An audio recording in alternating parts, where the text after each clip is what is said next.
Welcome, dear listener.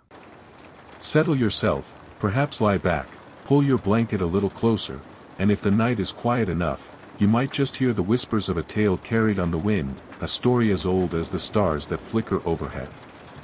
Tonight, I'll share with you the story of Saif-ul-Mulook and the ethereal fairy queen, Badi-ul-Jamal, a tale born in the rugged valleys and snow-kissed peaks of northern Pakistan, near a lake so still, so impossibly clear, that it mirrors the heavens themselves. But before we begin, take a deep breath with me. In through the nose, and out through the mouth.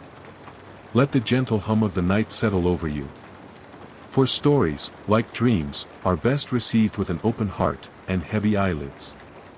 Now, let me begin. Long ago, in the heart of Persia, there lived a prince named Saif-ul-Mulook. He was the son of a great king, born into a palace of silks, spices, and sprawling courtyards where fountains danced under the sun. Yet for all his wealth, the young prince often felt a restless tug in his chest, a yearning for something more. Something he couldn't quite name. One evening, as the sky turned a deep indigo and the stars shyly stepped into view, the prince dreamt a dream unlike any other. In his dream, he saw a lake, shimmering like liquid glass, cradled by towering mountains cloaked in mist. By the lake stood a woman of such beauty that the moon itself seemed to pale in comparison. She was Badi-ul-Jamal, the queen of the fairies. Her hair cascaded like midnight silk, her eyes held the depth of galaxies, and her presence was wrapped in an aura of gentle mystery. She did not speak in his dream, but her gaze held a promise, a whisper of destiny. When Saif-ul-Mulook awoke, the image of her remained etched in his mind, like a song that refuses to leave your ears, soft yet persistent. The prince tried to resume his days, indulging in royal duties, hunting, poetry, and grand feasts. But every night, the dream returned. The same lake, the same mountains, and always, the fairy queen. And so, the yearning grew too heavy to bear. The prince, determined to find the lake and the fairy queen, renounced the comforts of his palace. He adorned himself not in royal robes but in the garb of a traveler, taking little more than his sword, some provisions, and a heart full of longing.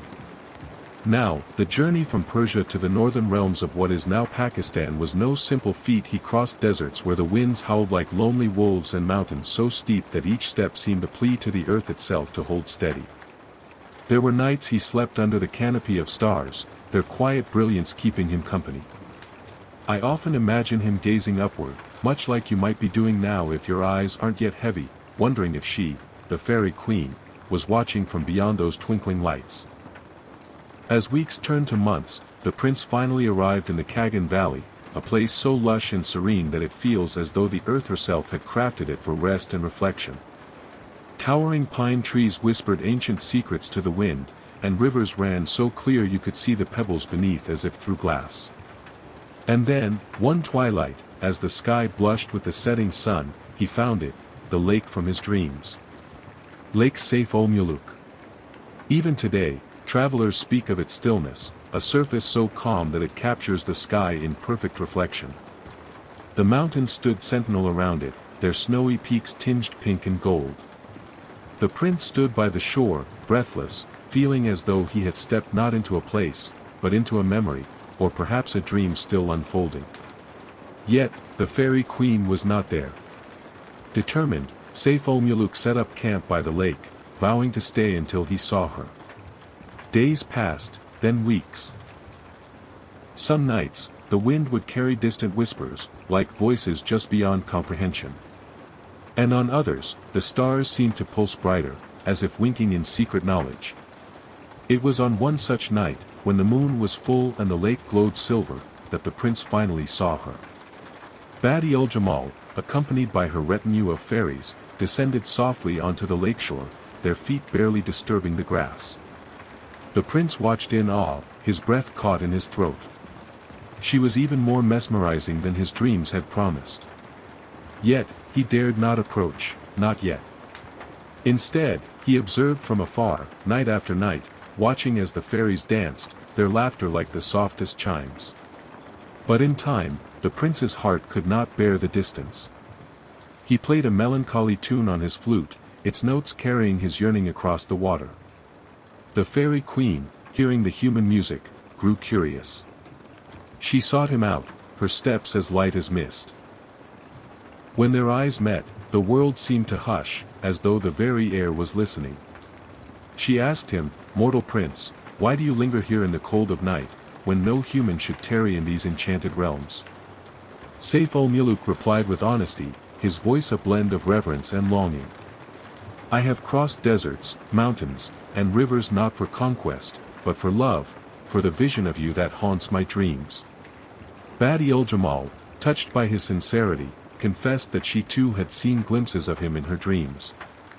Yet, their love was forbidden by the laws of the jinn and the realms of magic. Mortals and fairies were not meant to intertwine. But love, dear listener, does not heed laws and boundaries, does it? Still, their union would not be easy. The fairy queen was bound to a mighty jinn who had laid claim to her, a being of immense power and jealousy. The jinn's wrath, it was said, could summon storms and cause mountains to crumble. Undeterred, Saif-ul-Mulook sought the wisdom of a wandering dervish, a mystic who roamed the mountains and valleys. The dervish taught him prayers, charms, and gave him a talisman said to ward off evil. More importantly, he taught the prince that love must be brave, but also patient. There were trials yet. Nights when the wind howled so fiercely that it seemed the mountains themselves might be torn asunder. Nights when shadowy figures, perhaps jinn, watched him from the edges of the trees. But still, the prince waited, his faith unwavering. In time, the fairy queen, moved by his devotion, devised a plan. She instructed him to meet her by the lake on the night when the moon was hidden, when darkness reigned. That night, under the cover of shadows, they would attempt to flee together. And so, under a starless sky, the prince and the fairy queen met. They clasped hands, warm, soft, and trembling, and fled into the mountains, the lake behind them shimmering faintly, like a dream half remembered.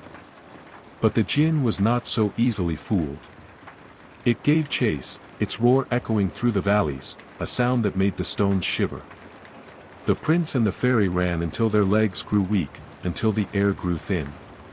It is said that the prayers of the prince, the charms of the dervish, and the sheer power of their love created a shield, an unseen barrier that the jinn could not cross. And when dawn finally broke, casting golden light across the peaks, the jinn vanished, defeated not by sword or spell, but by the power of a mortal heart bound to a fairy's soul. The lovers stood together, watching the sunrise, their hands still entwined. It is said they vanished into the mists, living forever beyond the reach of time, their love preserved in the stillness of Lake Saif-ul-Mulook. And even now, if you visit that lake, and the night is especially quiet, some say you can hear the faint notes of a flute carried on the breeze, or catch a glimpse of silvery figures dancing just beyond sight. But perhaps, you are already drifting, and that's all right. Let the image of the tranquil lake, the soft glow of moonlight, and the whispers of ancient love lull you further into sleep.